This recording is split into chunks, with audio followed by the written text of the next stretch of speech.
Bienvenidos a su canal Tradidi Quode da Chepi. He transmitido lo que he recibido. Muchas gracias por comentar y por favor, no olvide darle me gusta o like al video para que esta plataforma lo pueda recomendar a más personas. Comenzamos con nuestras oraciones. Pater noster, qui es in celis, sanctificetur nomen tuum, adveniat regnum tuum, fiat voluntas tua, sicut in cielo et in terra. Panem nostrum quotidianum da nobis hodie, et dimite nobis debita nostra, sicut et nos dimittimus debitoribus nostris, et ne nos inducas in tentationem, sed libera-nos a malo. Amén. Ave María, gratia plena, Dominus tecum, benedicta tu in mulieribus, et benedictus fructus ventris tui, Iesus. Sancta María, Mater Dei, ora pro nobis peccatoribus, nunc et in hora mortis nostre. Amén. Sancte Micaele Arcangele, defende-nos sin prelio, contra nequitiam et insidias diaboli, esto presidium. Imperet illi Deus, supplices deprecamur. Tuque princeps militia celestis, Satanam aliosque spiritus malignos, qui ad perditionem animarum pervagantur in mundo. Divina virtute in infernum detrude. Amen. Cor Iesus sacratitium, miserere nobis. Cor Iesus sacratitium, miserere nobis. Cor Iesus sacratitium, miserere nobis. Fátima y las bestias apocalípticas. Es un tema de Germán Massuelo Leitón. El sagrado libro del Apocalipsis nos expone un drama impresionante, el de la secular lucha entre el bien y el mal, ahora llegada a su culminación y por ende radicalizada. En el telón de fondo aparecen los dos grandes protagonistas, por así decirlo. Ante todo, Cristo, el Señor de la historia, el Kyrios, el Cordero que abre el libro sellado, manifestando así su dominio plenario sobre los acontecimientos históricos.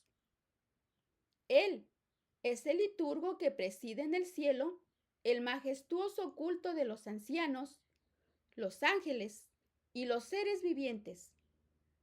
El guerrero, montado sobre blanco corcel, con su túnica salpicada en la sangre de su martirio victorioso, que galopa seguido por los ejércitos de los cielos. También en caballos blancos, y en cuyo muslo está grabado su nombre, Rey de Reyes y Señor de Señores.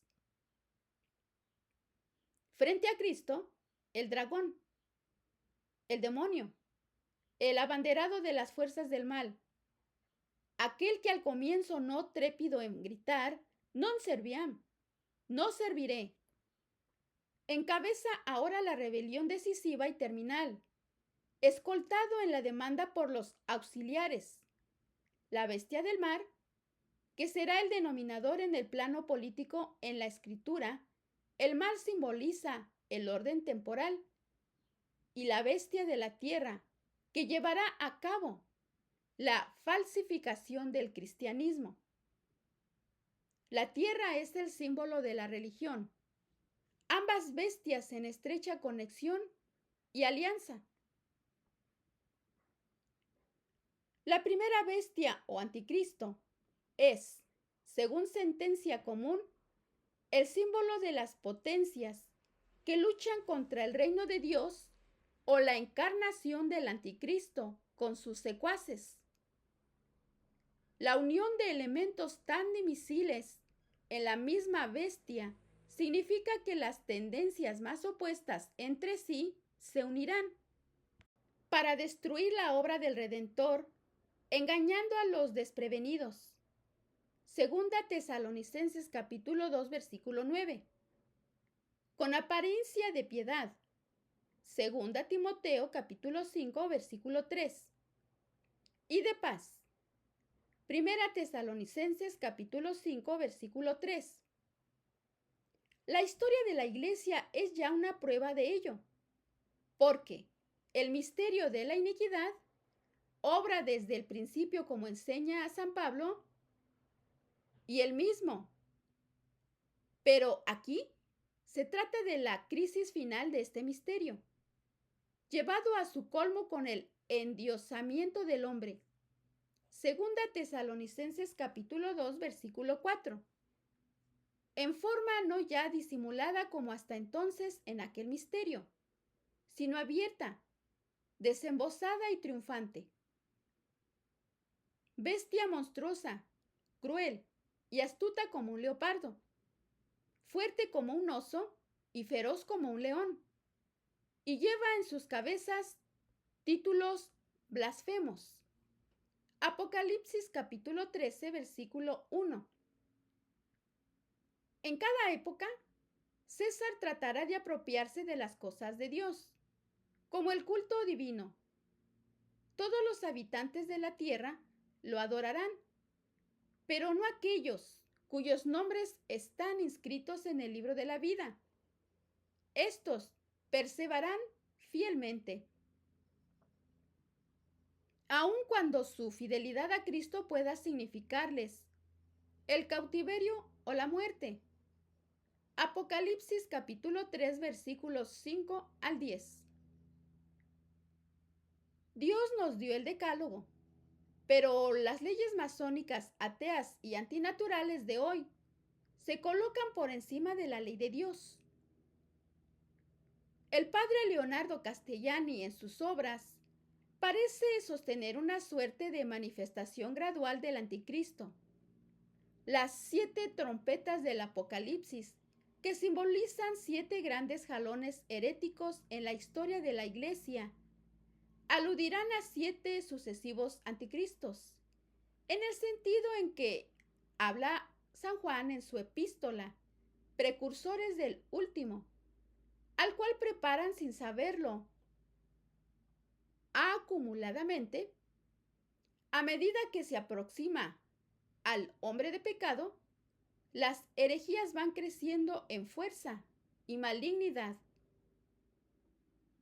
Y la venida del anticristo está precedida por la apostasía. El anticristo instalará el culto pagano en el lugar santo, la abominación de la desolación, que es el culto del mismo Satanás. Obviamente esa abominación de la desolación es precedida por la instalación del culto idolátrico, y eso será en el lugar santo. Estamos así en el momento histórico más espantoso. Estamos comenzando a ver esta apostasía ante nuestros propios ojos. La vemos promovida por sacerdotes católicos, por obispos católicos y por el silencio o conveniencia de otros obispos. Esto también sigue ocurriendo debido al silencio, connivencia y promoción de débiles, malos o desencaminados obispos, arzobispos y cardenales por dignatarios en el mismo Vaticano. La apostasía general no debe llenarnos de pasmo, no debe, pues es anunciada por Jesucristo y por los apóstoles como antecedente del anticristo y preludio del triunfo de nuestro Redentor. Siempre quedará un pequeño grupo de verdaderos y fieles cristianos, la pequeña Grey. Aun cuando se haya enfriado a caridad de la gran mayoría, al extremo de que si fuera posible serían arrastrados aún los escogidos. San Mateo capítulo 24, versículo 24. Jesús nos enseña que serán librados sus enemigos. Los que velen guardando sus palabras y profecías, como una lámpara en lugar oscuro hasta que amanezca el día. Segunda de San Pedro capítulo 1, versículo 19. La bestia surgida de la tierra representa el brazo religioso del pagano imperio romano. Los dos cuernos simbolizan ese brazo, porque el sumo sacerdote judío, llevando en su cabeza una mitra con dos cuernos, y el cordero ha sido siempre el símbolo del sacrificio. Por ejemplo, el cordero pascual y el cordero de Dios. Así pues, la bestia, con dos cuernos como de cordero, representaba a los sacerdotes de la Roma pagana. Quienes siguen a la bestia pensarán y actuarán como ella. Hará del dinero su Dios, del placer su única meta en la vida, haciendo de su propio yo el centro de todas sus acciones.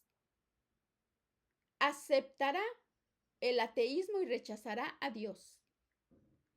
Será, en una palabra, un materialista y un secularista. Esta segunda bestia, que tiene muchas semejanzas con el pastor insensato de Zacarías capítulo 11, versículo 15, sirve a la primera y ambas sirven al dragón. Tertuliano y San Ireneo creen que esta segunda bestia simboliza un gran impostor que aparece con la mansedumbre de un cordero, pero engaña por su astucia a los hombres, a tal punto que los hombres los lleva a adorar a la primera bestia. Se le da el nombre de falso profeta. Es de notar que el cordero en el Apocalipsis no tiene dos cuernos como este, sino 7.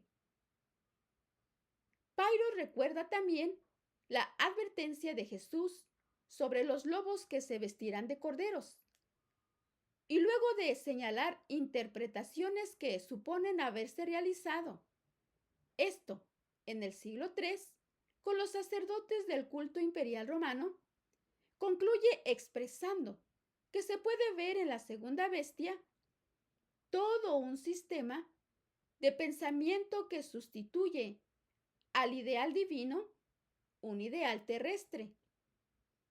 Estalotría, que es el culto de la humanidad para hacerle adorar.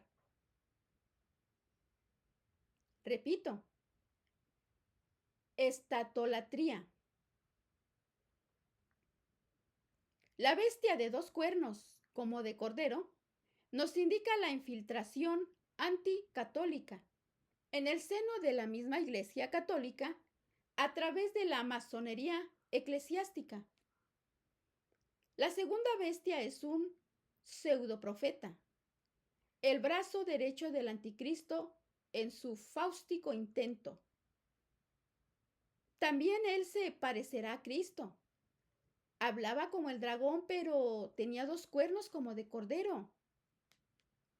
Si la primera bestia salió del mar, esta surge de la tierra firme. Significa del ámbito religioso, y su propósito será que todo el mundo adore al anticristo. Hizo que toda la tierra y sus habitantes adoraran a la primer bestia. Apocalipsis capítulo 13, versículo 12. El misterio de iniquidad que consiste en la inversión monstruosa del movimiento adoratorio hacia el Creador, hacia la criatura, se ha verificado del modo más completo posible, sin suprimir uno solo de los dogmas cristianos, solamente con convertirlos en mitos, es decir, en símbolos de lo divino que es lo humano. Padre Leonardo Castellani. Estamos viviendo los días del Apocalipsis, los últimos días de nuestra era. Dos grandes fuerzas, el cuerpo místico de Cristo y el cuerpo místico del Anticristo, están formando filas para la catastrófica contienda. El gran Papa Pío XII, en su luminoso magisterio pontificio, ya nos había advertido respecto de los duros y amargos sufrimientos que padecería la raza humana. Y cito, la humanidad debe prepararse para sufrir como nunca lo ha hecho. Y describió a nuestros tiempos como los más tenebrosos desde el diluvio. El pontífice dijo, la hora ha sonado para combatir en la batalla más extensa, más amarga y más feroz que el mundo haya presenciado jamás, y habrá que luchar hasta el fin. El estado actual del mundo, como declaró el Papa Pío XII, puede fijarse así. Y cito, en realidad, el problema radical del universo está ya fundamentalmente resuelto y se apoya en la importante disyuntiva que jamás se había planteado a la libertad humana. ¿Con Dios o contra Dios? Esta es la elección que hoy planea sobre el destino de la humanidad. San Ignacio de Antioquía, San Antonio del Desierto y San Ignacio de Loyola nos dicen que estamos en medio de una gran batalla espiritual, ya sea que la reconozcamos o no. En una entrevista a la revista Jesús de 1984, el entonces cardenal Ratzinger, prefecto de la Sagrada Congregación para la Doctrina de la Fe, conectó y respecto al mensaje de Fátima tres elementos muy importantes. El tercer secreto, la Sagrada Escritura y otras apariciones marianas aprobadas por la Iglesia como auténticas. El contenido de ese tercer secreto corresponde a lo que ha sido anunciado en la Escritura y lo que ha sido dicho una y otra vez en muchas otras apariciones marianas. El padre Joaquín Alonso y fray Michael de Sainte-Trinité, fatimistas eruditos, nos han proporcionado inestimables penetraciones sobre el significado y contenido del mensaje de Nuestra Señora de Fátima en su conjunto. En 1966, el padre Alonso, sacerdote claretiano, fue encomendado por el obispo de Leiria, Fátima, con el objeto de defender el mensaje de Fátima, realizar un completo estudio crítico de la historia de las revelaciones ante los pérfidos ataques de los progresistas discípulos del jesuita modernista padre Edward Danis. 10 años más tarde, el sacerdote había concluido su riguroso estudio titulado de la siguiente manera: Textos y estudios críticos de Fátima, obra impresionante que presenta 5.396 documentos, abarcando desde los inicios de las apariciones hasta el 12 de noviembre de 1974. Asimismo, toda la verdad sobre Fátima. El tercer secreto es la monumental obra de 850 páginas de fray Michel de la Sainte-Trinité, profundo estudio en que el reconocido erudito del mensaje de Fátima apunta el hecho de que cuando la hermana Lucía fue consultada sobre el contenido y significado del secreto, ella respondió: está en el Evangelio y en el Apocalipsis, léalo. y observa que ella había señalado particularmente los capítulos 8 y 13, que se refieren específicamente al ascenso del anticristo. Fray Michael, en su potente estudio sobre el tercer secreto, concluye consistentemente y convincentemente que en el tercer secreto es una grave advertencia de apostasía dentro de la fe católica y una acusación seria a aquellos miembros de la jerarquía eclesiástica que han promovido la disidencia y la herejía.